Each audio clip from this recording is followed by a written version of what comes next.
উদ্বোধনী অনুষ্ঠানে কোনো কিছুর কমতি রাখেনি আয়োজক cricket committee of Dhaka metropolis. ভুলতে বসা টুর্নামেন্ট নতুন করে ফিরছে বর্ণিল আয়োজনে। বয়সভিত্তিক ক্রিকেটের বাইরে ঢাকার ক্লাব ক্রিকেটে প্রতিভা তুলে আনার সবচেয়ে বড় মঞ্চ তৃতীয় বিভাগ কোয়ালিফাইং, যে আসর থেকে 10 বছর বঞ্চিত ছিল দেশের উঠতি ক্রিকেটাররা। দীর্ঘ বিরতির পর ঢাকঢোল পিটিয়েই শুরু হলো নতুন পথচলা। বিসিবি সভাপতি ফারুক আহমেদ ও একঝাঁক বোর্ড কর্তা তো ছিলেনই। অংশগ্রহণকারী 60 দলের অধিনায়কদের মিলন মেলাও দেখা যায় মিরপুর শেরেবাংলা স্টেডিয়ামে।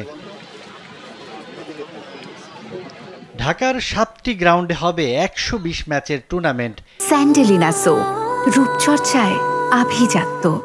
খেলায় চোখ থাকবে বিসিবি নির্বাচকদেরও। প্রতিভাবানদের বাছাই করে পরিচর্যা করা হবে বলে জানান বিসিবি সভাপতি। এখানে কিছু র ট্যালেন্ট আসবে, এখান থেকে যে সবসময় ক্রিকেটার পাবো সবসময় নট নেসেসারিলি, বাট আমরা তো ট্যালেন্ট হান্টিং করতাম আগে, ওই ট্যালেন্ট হান্টিংয়ের মধ্যে ব্যাপার হবে কিছু ইয়াংস্টার যারা অত্যন্ত প্রতিভাবান মনে হবে আমাদের এখানে লোকজন খেলা দেখতে যাবে, তারা চিন্তা করবে যে কিছু প্রতিভাবান ছেলেকে স্পট করবে এবং তাদেরকে যাতে আমরা আগামীতে নাম্বার কোনো ব্যাপার না, ওদের যাতে আমরা কোনোভাবে নারিশ করতে পারি। টুর্নামেন্ট শুরু হবে 10 মার্চ থেকে। এবারের বাছাইয়ে পৃষ্ঠপোষক হিসেবে রয়েছে সিটিজেন ব্যাংক। টুর্নামেন্টের জন্য 30 লাখ টাকা তারা দিচ্ছে বিসিবিকে। এই টুর্নামেন্টের ম্যাচ হবে 50 ওভারের ফরম্যাটে।